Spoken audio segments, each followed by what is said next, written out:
Hello friends, आप देख रहे हैं आपका चैनल शेयर बाजार विद आयुष। और दोस्तों, आप सबका स्वागत है चैनल में। दोस्तों, इस वीडियो में हम बात किसके बारे में करने वाले हैं? इस वीडियो में दोस्तों बात करने वाले हैं सीपीआई के बारे में, सीपीआई इन्फ्लेशन के बारे में। कंज्यूमर प्राइस इंडेक्स दोस्तों जो जनवरी मंथ का है वो आज निकल कर आया है, तो उसको हम दोस्तों इस वीडियो में समझेंगे किस प्रकार का आंकड़ा निकल कर आया इस बार सीपीआई इन्फ्लेशन का। वो जो सीपीआई इन्फ्लेशन का आंकड़ा है उसका इम्पैक्ट कितना पड़ता हुआ देखने को मिलेगा मार्केट्स पे, इसको याद रखिएगा। इस वीडियो में हम समझेंगे, तो आप लोग देखिएगा दोस्तों वीडियो को पूरा ज़रूर। लेकिन उससे पहले अभी तक अगर आपने दोस्तों चैनल को सब्सक्राइब नहीं किया तो ज़रूर सब्सक्राइब आप लोग कर लीजिएगा। सो दोस्तों, जैसा मैंने कहा, आज आया क्या है? आज दोस्तों जनवरी के मंथ का सीपीआई इन्फ्लेशन का आंकड़ा जो है वो रिलीज़ किया गया है। हमेशा एक बात ध्यान रखिए, जैसे अब फेब चल रहा है तो जनवरी मंथ का डेटा निकल कर आएगा, मार्च जब चलेगा तो फेब मंथ का डेटा निकल कर आएगा, राइट। जैसे महीना खत्म होता है उसके बाद अगले महीने उसका डेटा जो है वो निकल कर आता है। सीपीआई इन्फ्लेशन आंकड़ा काम किसके लिए आता है? देखिए, इससे ये बदलता है पहली बात तो कि महंगाई किस प्रकार की है। सीपीआई इन्फ्लेशन ये बताता है कि कितना जो प्राइजेज है कोई भी कमोडिटी की कितनी बढ़ रही है, घट रही है। और इससे दोस्तों आगे आरबीआई तय करती है कि उनको रेट कट करना है या फिर नहीं करना है। तो वैसे दोस्तों आज हुआ क्या है, आज सीपीआई इन्फ्लेशन का आंकड़ा निकल कर आया। लेकिन इस बार का दोस्तों जो आंकड़ा है वो बेहद खास आंकड़ा है। ऐसा मैं क्यों कह रहा हूँ? क्योंकि इस बार दोस्तों सबसे बड़ी चीज़ हुई है वो है बेस ईयर के अंदर हमको चेंज देखने को मिला है। अब आप पूछेंगे ये बेस ईयर क्या होता है? बेस ईयर का मतलब दोस्तों ये है कि किस ईयर को इंडेक्स ईयर मानकर चला जाएगा। इंडेक्स मतलब, इसका मतलब ये है दोस्तों कि अब इस ईयर से याद रखिएगा कंपैरिजन, राइट। कंपैरिजन जो है वो होता हुआ दिखेगा। अब जो दोस्तों बेस ईयर चेंज हुआ है वो हुआ है टू 2024। मतलब अब दोस्तों किसी भी डेटा को अगर आप पर्सपेक्टिव में लेंगे तो 2024 को बेस ईयर में, यानी उसको इंडेक्स ईयर में, इंडेक्स मतलब कोई भी चीज़ को अगर आपको कंपेयर करना है तो अब 2024 के हिसाब से कंपेयर किया जाएगा। और बेस ईयर का मतलब ये होता है मोटा मोटी कि अब उसको माना जाएगा 100, मतलब उसको 100 ले लिया जाएगा, राइट। अभी आपको आगे और समझाते जाऊंगा। बट पहले क्या होता था दोस्तों, जो बेस ईयर था, राइट, वो कौन सा साल था? आप सोचिए, 2024 अब लिया जा रहा है कि हाँ 2024 के कंपैरिजन में सब चीज़ों को देखा जाएगा। लेकिन पहले दोस्तों जो बेस ईयर था वो ये एक बात ध्यान रखिएगा था 2012। मतलब हम पहले जो भी चीज़ों को दोस्तों कंपेयर करते थे सीपीआई इन्फ्लेशन को, तो उसको 2012 के हिसाब से कंपेयर करते थे। और अब दोस्तों जाकर आप समझिए 2024 का जो ईयर है वो लिया जा रहा है। मतलब आप समझिए कि पहले हम 2012 के हिसाब से, जो 2012 में चीज़ें हो रही थी उसके हिसाब से दोस्तों चीज़ों को कंपेयर कर रहे थे। और उस समय जो भी चल रहा था उसके हिसाब से याद रखिएगा महंगाई को कंपेयर किया जाता था, जो अपने आप में आप कह सकते हैं कि अब बहुत आउटडेटेड हो गया है। बिकॉज आप समझ सकते हैं 10 नहीं 12 साल बीत गए थे। और अब दोस्तों आप समझिए 2024 को जो है वो लेकर गिना जाएगा, चीज़ों को उसके हिसाब से कंपेयर किया जाएगा। तो ये एक बड़ा चेंज है जो दोस्तों किया गया है। इस बात का ध्यान रखिएगा। ये जो इन्फॉर्मेशन है ये आरबीआई की जब भी मॉनेटरी पॉलिसी हुई थी तो उसमें भी साफ साफ बता दी गई थी कि अब जो बेस ईयर है उसको चेंज किया जाएगा सीपीआई इन्फ्लेशन के आंकड़े में। आज दोस्तों जैसे मैंने कहा आंकड़ा जो है वो याद रखिएगा रिलीज किया गया है। और यहाँ पर आप देख सकते हैं जो सरकार की तरफ से भी इन्फॉर्मेशन दिया गया है कि first press release of consumer price index base 2024 जिसको 100 लिया गया है। ये इंपॉर्टेंट है कि अब दोस्तों जो बेस ईयर है वो 2024 का 100 ले लिया गया है। मतलब इसके हिसाब से कंपेयर किया जाएगा, जिसको इंडेक्स ईयर बोलते हैं। अब जैसे मैंने कहा चेंजेस क्या क्या होते हुए नजर आए, तो पहली बात तो दोस्तों जो बेस ईयर है उसको रिवाइज किया गया 2022 से 2024 में। और अब हाउस होल्ड कंजम्पशन एक्सपेंडिचर सर्वे 2023-24 के हिसाब से लिया गया है। इसमें दोस्तों 12 डिविजन्स किए गए हैं और उसको 6 ग्रुप्स में क्लासिफाई किया गया है। और इसको दोस्तों COICOP यानी classification of individual consumption according to purpose 2018 के हिसाब से याद रखिएगा किया गया है। अब यहाँ पर दोस्तों जो बात है वो ये है कि सरकार हर बार जब भी डेटा रिलीज करती है तो पूरा इंडिया का करती है, स्टेट लेवल का करती है, जिसमें रूरल, अर्बन और कंबाइंड होता है, दोनों को मिलाकर होता है, राइट।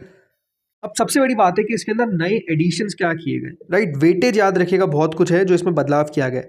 तो नए एडिशंस में रूरल हाउसिंग को ले लिया गया है, ऑनलाइन मीडिया सर्विस प्रोवाइडर्स और स्ट्रीमिंग सर्विसेज जिसको हम OTT बोलते हैं वो ले लिया गया है, वैल्यू एडेड डेयरी प्रोडक्ट्स को लिया गया है, pen drive and external hard disk को लिया गया है, attendant, baby sitter and exercise equipment, इन सब को याद रखिएगा।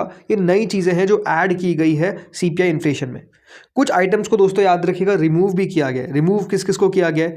VCR, VCD, DVD players, right, जो अपने आप में आप समझिए पुराने समय में चलती थी पहले, उनको भी याद रखिएगा इन्फ्लेशन के अंदर काउंट किया जाता था। इसके अलावा radio, tape recorder, clothing second hand, CD, DVD, audio, video cassettes और कॉइन ड्रॉप, ये चीज़ों को याद रखिएगा हटा दिया गया है। बिकॉज अब इनका कोई सेंस ही नहीं है। जब ये चीज़ें दोस्तों चल ही नहीं रही थी इनको लेकर करेंगे क्या, राइट।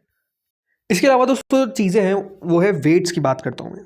जो वेटेड एवरेज है उसमें भी याद रखिएगा बहुत सारे चेंजेस किए गए। पहले दोस्तों जो फूड वेट था वो लगभग 46% था। मतलब जो ओवरऑल सीपीआई में चीज़ें ली जाती थी उसमें फूड का जो वेटेज था वो 46% था, अब उसको दोस्तों कट कर दिया गया है टू 37%। मतलब अब दोस्तों फूड वेट रिडक्शन जो है वो कर दिया गया है। फूड एंड बेवरेजेस पहले 46% कंट्रीब्यूट करती थी सीपीआई के अंदर, लेकिन अब दोस्तों सिर्फ 37% करती है। सबसे ज़्यादा जो वेटेज बढ़ा है दोस्तों वो सर्विसेज का बढ़ा है। जो नॉन फूड और नॉन फ्यूल आइटम्स है जो कोर इन्फ्लेशन कैटेगरीज के अंदर आते थे, उसका अब अकाउंट हो चुका है नियरली 55 to 60%। जो पहले 45% था, यानी जो पहले सर्विसेज का इंडेक्स सर्विसेज का वेटेज था वो लगभग 45% था, अब उसको 60% कर दिया गया। और दोस्तों हाउसिंग और ट्रांसपोर्ट ये बोथ कैटेगरीज है जो अब दोस्तों मतलब वेटेज है इसका भी इंक्रीज हमको होता हुआ दिख गया है, ताकि जो हायर अर्बन और रूरल एक्सपेंडिचर है वो भी सही तरीके से रिफ्लेक्ट किया जा सके, राइट। इसके अलावा जो चेंजेस है वो ये है कि टोटल वेट जो आइटम्स थे पहले दोस्तों थे कितने 299, अब उसको बढ़ाकर कितना कर दिया गया 358। मतलब आइटम्स जो है सरकार अब और गिनती भी नजर आ रही है। पहले जिनको नहीं गिना जाता था उसको भी गिना गया, जैसे आपको ने बता दिया कि ओटीटी जो स्ट्रीमिंग सर्विसेज है उनको ज्वाइन किया गया है। उसके अलावा e commerce prices, CNG PNG fuels, digital storage जिसमें पेन ड्राइव्स, और आपको ने बता दिया रूरल इंक्लूजन में दोस्तों पहली बार रूरल हाउस रेंट को भी अब एक तरीके से इन्फ्लेशन के अंदर कंसिडर किया जाएगा। आप समझ सकते हैं कि रेंट भी अपना आप में एक बहुत मेजर पार्ट है, जिस तेज़ी से रेंट बढ़ता है हर साल, तो वो भी अब सरकार ने कह दिया कि हम रूरल हाउस का भी इसको इंक्लूड कर देते हैं, राइट, ताकि जो कवरेज है ना वो बढ़ती जाए और समझ में आए कि सही तरीके से इन्फ्लेशन का डेटा गिना जा रहा है कि नहीं जा रहा है। जो चेंजेस है, जो रिमूवल है, आपको ने बता दिया कि VCRs, DVD प्लेज इन सबको रिमूव कर दिया गया। लेकिन अब आते हैं कि आंकड़ा आया क्या है, आखिर आंकड़ा सबसे इंपॉर्टेंट है। तो दोस्तों ये सरकार ने जो आंकड़ा आज निकाला है उसमें हम बात करते हैं कंबाइन आंकड़े की, तो सीपीआई जनरल बताया गया कि अब आंकड़ा है 2.75 का। जी हाँ, ये सबसे ज़रूरी बात है कि इस बार का जो सीपीआई इन्फ्लेशन का आंकड़ा निकल कर आया है सरकार के हिसाब से 2.75% की दर से महंगाई जो है वो हमको रहती हुई दिखी है in the month of January. ये बहुत इंपॉर्टेंट है। अब बात करता हूँ कि अनुमान क्या था। देखिए इस बार जो आंकड़ा आता हुआ दिखा है, कंसेंसस था कि 2.4 का आंकड़ा आएगा, लेकिन आया कितना है 2.75% का। मतलब जो अनुमान था उससे भी ज़्यादा दोस्तों महंगाई का आप दर कह सकते हैं इस बार आया गया। इस बात का ध्यान रखिएगा, आरबीआई का पूरा फोरकास्ट है कि जो चौथा क्वार्टर चल रहा है, राइट, पूरा ये जो जनवरी फरवरी मार्च, इसमें आरबीआई का टारगेट है कि 3.2% पे महंगाई रहती हुई दिखेगी। जब पहला आंकड़ा 2.75 का निकल कर आ रहा है तो ये अब अपने आप में आपको एक सवाल पूछना पड़ेगा कि क्या जो आरबीआई का टारगेट है 3.2% का, क्या वो अचीव हो पाएगा? क्योंकि चांसेस क्या है कि अब दोस्तों आरबीआई को भी अपना एस्टिमेट हो सकता है कि आगे चल के ये अचीव ना हो पाए, राइट। फिर बाद में आप कह सकते हैं आरबीआई इस पर कॉमेंट्री देगा, बट द पॉइंट इज कि जब पहली बार में आंकड़ा 2.75 निकल कर आ चुका है तो वो 3.2% बैठेगा कैसे? क्यों अगले महीने यानी जब आंकड़ा निकल कर आएगा फेब का, क्या उस समय आंकड़ा फिर से बहुत नीचे आ जाएगा? सी प्रॉब्लम क्या बन रही थी ना कि जो लगातार आंकड़े निकल कर आ रहे थे इन्फ्लेशन के, वो कह सकते हैं कि बहुत ज़्यादा रियलिटी से दूर थे। अब ऐसा क्यों मैं कह रहा हूँ, आप एक चीज़ देखिए, इन्फ्लेशन का आंकड़ा हर महीने निकल कर आता है, राइट। तो इस बार तो 2.75% निकल कर आ गया। दिसंबर में सरकार के हिसाब से 1.33% की महंगाई थी। नवंबर में तो आप देखिए 0.71% की महंगाई थी। अक्टूबर में 0.25% की महंगाई थी। मतलब आप समझिए कि ये ऐसे आंकड़े आ रहे थे जो विश्वास कर पाना ही अपने आप में बहुत मुश्किल होता है कि क्या 0.25% की महंगाई है क्या? मतलब सरकार के हिसाब से कोई महंगाई है ही नहीं। आंकड़ा ये दे रहे हैं 0.71% का, मतलब कोई महंगाई है ही नहीं, राइट। तो ये ऐसे जब आंकड़े निकल कर आते हैं तो होता क्या है ना कि ऐसे आंकड़ों पर विश्वास कर पाना ही मुश्किल हो जाता है। लेकिन क्यों ऐसे आंकड़े आ रहे थे ये आपको बता दिया कि जो महंगाई वाली चीज़ें हैं उनको तो अब ऐड ही नहीं कर रहे हैं। आज के ज़माने में आप समझिए कि ओटीटी सर्विसेज अपने आप में कितना ज़्यादा लोग देखते हैं, कंजम्पशन कितना ज़्यादा बढ़ चुका है, तो उसको तो ऐड करना अपने आप में एक इंपॉर्टेंट बात थी, बट वो ऐड नहीं किया जाता था। इसके अलावा भी ऐसी चीज़ों को ऐड किया जाता था जिसका कोई सेंस ही नहीं है, राइट। इसीलिए आप समझिए जो बेस ईयर चेंज किया गया प्लस जिन चीज़ों को बढ़ाया गया, अब उसके कारण दोस्तों महंगाई जो है वो रिफ्लेक्ट होना शुरू हुई है। इसीलिए आप समझिए 2.4 का आंकड़ा का एक्सपेक्टेशन था, 2.75 का निकल कर आ गया, राइट। अब अगले महीने मेरे हिसाब से कोई ऐसा नहीं होने वाला है कि बहुत ही आंकड़ा नीचे आ जाएगा। महंगाई जो है वो है। तो इन सब चीज़ों को दोस्तों आप कह सकते हैं कि सब देखते हैं, राइट।